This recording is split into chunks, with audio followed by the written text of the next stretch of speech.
Hello hi வணக்கம் friends, உங்களை எல்லாரையும் மற்றும் ஒரு வீடியோவில் சந்திப்பதில் மிகுந்த மகிழ்ச்சி. ஸோ நம்ம கடந்த சில வீடியோஸ்லேயே பார்த்தீங்கன்னா காலேஜ் டிஆர்பி ரெக்கார்டிங்கான அப்டேட்ஸ் தான் போஸ்ட் பண்ணிட்டு இருக்கோம். ஸோ அதன் அடிப்படையாக வச்சு பார்த்தீங்கன்னா இன்னைக்கு டிஆர்பி வெப்சைட்டில் நமக்கு ஒரு அப்டேட் கிடைச்சிருக்கு. ஸோ இது வந்து சாதா அப்டேட்டை நம்ம எடுத்துக்க முடியாது, இது ஒரு பாசிட்டிவ் நோட்டாக தான் எடுத்துக்க முடியும். பிகாஸ் பார்த்தீங்கன்னா நமக்கே தெரியும், நிறையா பேர் நெகட்டிவாக பேசிகிட்டு இருக்காங்க. லைக் எலெக்ஷன் முடிஞ்சதுக்கு அப்புறம் தான் நமக்கான போஸ்டிங், நமக்கான ரிசல்ட்ஸ் எல்லாம் வரும் அப்படின்ட்டு சொல்லிட்டு இருக்க போது தான் பார்த்தீங்கன்னா நமக்கு 5 சப்ஜெக்ட்ஸ்க்கான ரிசல்ட்ஸ் வந்தது. So as we all know 23rd of March and 24th of March முன்னாடி சொல்லியிருந்தாங்க சிவிஎன் இன்டர்வியூ. பட் அதை வந்து இப்போ வந்து திருத்தம் செய்து கொஞ்சம் ப்ரீபோன் பண்ணியிருக்காங்க. ஸோ இது அன்டவுட்டட்லி இது ஒரு பாசிட்டிவ் நோட் தான். நமக்கு இப்போதைக்கு பார்த்தீங்கன்னா 1 வீக் டைம்ல March 11th சிவியும் March 12th இன்டர்வியூவும் நம்ம டிஆர்பி எங்க இருக்கோ அங்கேயே வந்து பிளான் பண்ணியிருக்காங்க. ஸோ நமக்கு தெரிஞ்ச விஷயம் தான், நம்ம 1 month பக்கம் வந்து சிவிஎன் இன்டர்வியூ கொடுத்துருந்தாங்க. But as you all know elections வந்து நெருங்கிட்டு இருக்கு. ஸோ நோட்டிஃபிகேஷன் நம்ம எக்ஸ்பெக்ட் பண்ணிட்டு இருக்கோம்.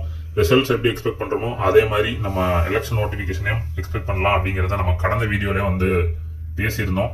ஸோ அதன் அடிப்படையாக பார்த்தீங்கன்னா எந்நேரம் வேணாலும் எலெக்ஷன் அறிவிக்கலாங்கிறத பொறுத்து நமக்கு வந்து ரிசல்ட்ஸையும் ரிலீஸ் பண்றதுல கொஞ்சம் வேகம் காட்டுறாங்க ஓட்.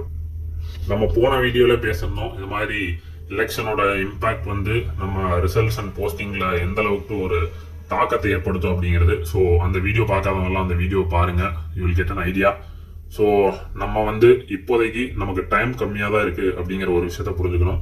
பிகாஸ் நம்ம ஏர்லியர் என்ன நினைச்சோம், 1 month வந்து சிவி கிடைக்கும் அப்படிங்கிறத நினைச்சோம். பட் இப்போ ப்ரீபோன் பண்ணியிருக்கிறதுல நமக்கு வந்து 2 விதமாக எடுத்துக்கலாம். அன்டவுட்டட்லி அது ஒரு பாசிட்டிவ் நோட். பிகாஸ் நமக்கான ரிசல்ட்ஸ் வரத்தான் போகுது, இன்டர்வியூ நடக்க தான் போகுது, சிவி எல்லாமே கம்ப்ளீட் ஆகி போஸ்டிங் போடுறதுக்கான வாய்ப்புகள் இப்போ டிஆர்பி வந்து இன்க்ரீஸ் பண்ணியிருக்காங்க இந்த ப்ரெஸ் நோட் மூலமா. ஸோ எஸ், நம்ம வந்து சீக்கிரமா ப்ரிப்பேர் ஆகணும் அப்படிங்கிறது தான் இந்த வீடியோ மூலமா நான் உங்க எல்லாருக்கும் தெரிவிச்சுக்கிறேன். பிகாஸ் நம்ம வந்து டவுட்லேயே கன்ஃபியூஷன்லேயே இருந்தால் கண்டிப்பா அது வந்து நமக்கு ஒரு பாசிட்டிவ் சைனா இருக்காது. நீங்க எல்லாருமே தொடர்ந்து படிச்சுட்டே இருங்க, அதுதான் சொல்ல முடியும். பிகாஸ் எந்நேரம் வேணாலும் எந்த சப்ஜெக்ட்ஸ்க்கான ரிசல்ட் வேணாலும் அறிவிக்கப்படலாம். ஸோ இப்போதைக்கு ரீசெண்டாக 5 சப்ஜெக்ட்ஸ் தான் ரிலீஸ் பண்ணியிருக்காங்க. பட் நெக்ஸ்ட் அடுத்தடுத்த நாளில் நம்ம ஆல்ரெடி சொன்னோமா தான் இந்த வீக்கோ இல்லை நெக்ஸ்ட் வீக்குள்ளேயோ பார்த்தீங்கன்னா மோஸ்ட்லி எல்லா மேஜர் சப்ஜெக்ட்ஸ்க்கான ரிசல்ட்ஸுமே நம்ம எதிர்நோக்கி இருக்கலாம். ஸோ நீங்கள் வந்து எப்போ நம்ம சப்ஜெக்ட்ஸ்க்கு வரும் அப்படிங்கிறதெல்லாம் விட்டுட்டு உங்கள் இன்டர்வியூ ப்ராசஸில் தொடர்ந்து உங்கள் கவனத்தை செலுத்திட்டே இருங்க. அண்ட் இப்போ ப்ரீபோன் பண்ணியிருக்க history, education, human rights, Indian culture and tourism, marine biology, wildlife biology, இந்த 5 சப்ஜெக்ட்ஸ்மே பார்த்தீங்கன்னா கேண்டிடேட்ஸ் நம்பர் கம்மி தான் இருக்கு. பட் இருந்தாலும் கூட உங்களுக்கு டைம் இப்போ கம்மி பண்ணியிருக்காங்க, லைக் ப்ரீபோன் பண்ணியிருக்காங்க அப்படிங்கிறத எடுத்து நீங்கள் வந்து உங்களோட இன்டர்வியூ ப்ரிப்பரேஷனை வந்து விரைவுபடுத்தணும். பிகாஸ் 1 வீக் தான் டைம் இருக்கு.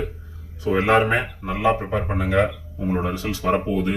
நம்ம வீடியோஸ்ல தொடர்ந்து சொல்லிட்டு இருந்த மாதிரி உங்களுக்கான ரிசல்ட்ஸ் வரப்போது, உங்களுக்கான போஸ்டிங் எலெக்ஷனுக்கு முன்னாடி கட்டாயம் நடைபெறும்.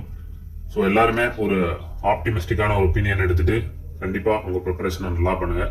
நெக்ஸ்ட் வீடியோல உங்க எல்லாரையும் பார்க்குற வரைக்கும் நன்றி, வணக்கம்.